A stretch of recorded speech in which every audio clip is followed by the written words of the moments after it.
minggu lepas, Kelab Pencegahan Jenayah telah mengadakan lawatan ke Zoo Johor dan Kota Jil. Keadaan dalam Kota Jil menakutkan tetapi menginsafkan. Jom saksikan video kami di sana.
Seperti di sekolah ada undang-undang, negeri Johor sendiri pun ada undangnya tersendiri.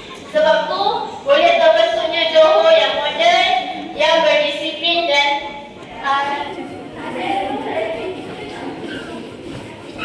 okey.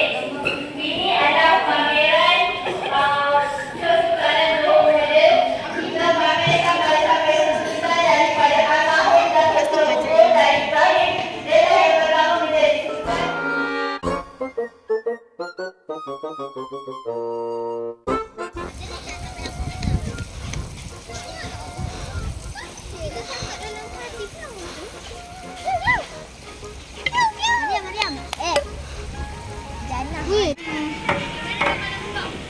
Sini lah beruang.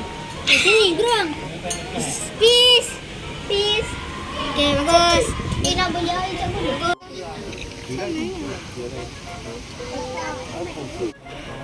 Hero dia. Kenapa?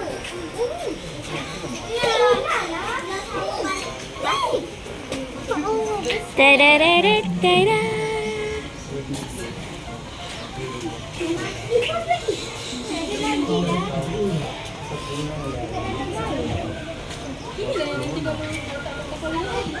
Sabar adik-adik.